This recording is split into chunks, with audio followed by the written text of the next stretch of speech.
A Revolução Francesa.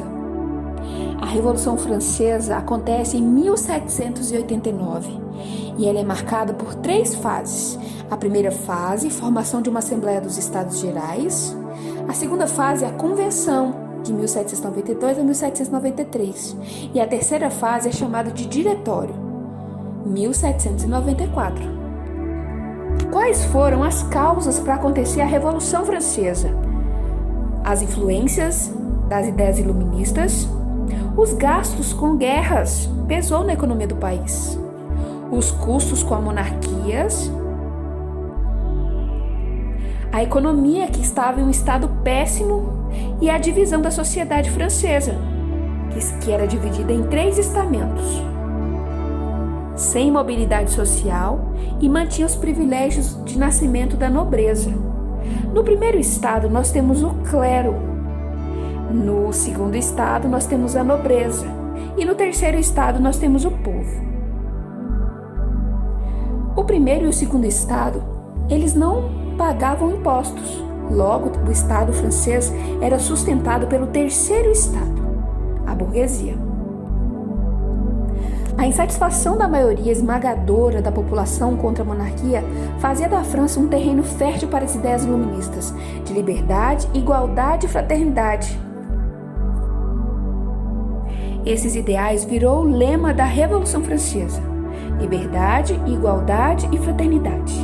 Conheça agora alguns fatores das etapas da Revolução Francesa. A primeira etapa, a Assembleia dos Estados Gerais, 1789. O que nós podemos destacar de muito importante? Para resolver a questão dos impostos, o rei convoca a Assembleia dos Estados Gerais com representantes dos 3 estados. Cada estado tinha direito a um voto, mas a burguesia queria uma votação por indivíduo, o que levou a violentas discussões. Diante da impossibilidade de resolver a questão, o terceiro estado se separou dos demais, declarando-se Assembleia Nacional Constituinte. Nessa fase de 1789 a 91, foi feita uma constituição que representaria o fim do absolutismo monárquico na França. Em Paris, o povo invadiu a antiga prisão da Bastilha no momento que representou simbolicamente o fim do antigo regime. Na zona rural, os camponeses invadiram castelos, incendiaram plantações e massacraram membros da nobreza e do clero. A queda da Bastilha é um símbolo da grande Revolução Francesa. A tomada da Bastilha aconteceu em 14 de julho de 1789. A Bastilha representava o poder do rei. Conheça algumas decisões da Assembleia Nacional Constituinte feito pelo terceiro estado. Declaração dos direitos do homem e do cidadão. Todos têm direito à liberdade e à defesa da propriedade privada. Extinção dos privilégios feudais da nobreza. Aprovação da Constituição Civil do clero, ou seja, confiscos das terras da igreja e subordinação de seus membros ao Estado francês. Promulgação da Constituição de 1791, que estabelecia o voto censitário e a tripartidação dos poderes, eco do iluminismo. Com a elaboração da Constituição, foi implantada uma monarquia constitucional de 1791 a 92. Luís XVI, o rei atual, aceitou a Constituição, mas foi pego ao tentar fugir com sua família para a Áustria e preso no Palácio das Tulherias. As monarquias absolutistas da Europa começaram a organizar uma ofensiva contra a França e, diante da invasão prussiana, a Assembleia convocou todos os cidadãos à guerra. A multidão enfurecida invadiu o local onde o rei estava preso, considerando-o um traidor. Os revolucionários aboliram a monarquia e proclamaram a república, em 1792. A segunda fase da Revolução, a Convenção, de 1792 a 1793. Seus membros foram escolhidos por sufrágio universal, masculino, e pertenciam aos seguintes partidos políticos. Os girondinos sentavam-se à direita na Assembleia e representavam a alta burguesia. Os jacobinos sentavam-se à esquerda na parte mais alta da Assembleia e defendiam os interesses da pequena burguesia e dos sans-culottes. E a planície, sem posição política definida, sentavam-se ao centro da Assembleia, na parte mais baixa. A Convenção decidiu decapitar o rei. A execução do rei levou as nações absolutistas Áustria, Prússia, Espanha reinos italianos e Países Baixos a formar a primeira coligação contra a França.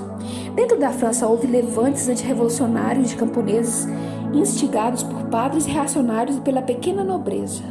Em junho de 1793 tem início a República Jacobina, quando os sans-culottes e os jacobinos invadiram a convenção e prenderam os líderes girondinos.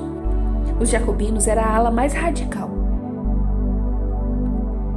Tem início, então, a República Jacobina, em junho de 1793 a julho de 1794. Foi criado o Tribunal Revolucionário, que julgava os opositores da Revolução e condenava-os à morte na guilhotina. Houve a criação do ensino público e gratuito, a abolição da escravidão nas colônias, tabelamentos dos preços dos alimentos e a instituição do sufrágio universal masculino. Os jacobinos perderam popularidade graças à carnificina das execuções. Esse período também ficou conhecido como o período do terror, o que levou à volta dos girondinos ao poder no golpe de 9 de Thermidor. A reação termidoriana de 1794 a 95. Nessa reação, houve a execução de Robespierre na guilhotina. Robespierre era o principal líder dos jacobinos e anularam também as medidas populares tomadas pelos jacobinos. Restabeleceu a liberdade de imprensa e a promulgação de uma nova Constituição, que estabelecia que o poder executivo seria exercido pelo diretório, além do retorno do voto censitário. A terceira fase, o Diretório, 1795 a 1799. Após a queda de Robespierre, a alta burguesia voltou ao poder disposta a consolidar suas conquistas. Em agosto de 1795 foi criado o Diretório, no qual 5 membros, chamados de diretores, exerciam o poder executivo. Essa fase se encerrou em 1799. A crise econômica agravava-se cada dia, a corrupção aumentava e faltava alimentos. Com o passar do tempo, o governo do diretório foi ficando cada vez mais enfraquecido. Com a França imersa ao caos e sob ameaça de ataques internos e externos, a burguesia articulou a entregar o poder a alguém muito influente. Esse alguém foi o jovem general Napoleão Bonaparte, que a partir de 1799 começou a governar a França. Então, Napoleão chega ao poder com o apoio da burguesia e também para atender os interesses da alta burguesia. Através do golpe de 18 de Brumários, Napoleão começa a governar a França após a Revolução Francesa. Uma curiosidade muito importante, no período do terror com Robespierre, todas as pessoas que eram contrárias à Revolução eram mortas na guilhotina. Esta é a guilhotina. Todos que eram contra a República eram mortos no período do terror na guilhotina. Foi instituída uma república liberal, mas que custou a vida de muitas e muitas pessoas. Os cristãos foram perseguidos e mortos. E era proibido frequentar as igrejas. As igrejas foram fechadas, padres foram mortos e a carnificina foi muito grande. A Revolução Francesa é importante para todo mundo pelos seus ideais de liberdade, de igualdade e fraternidade. E ecoa até os nossos dias. Se você gostou do vídeo, dê o seu like e, claro, deixe seu comentário. Se inscreva.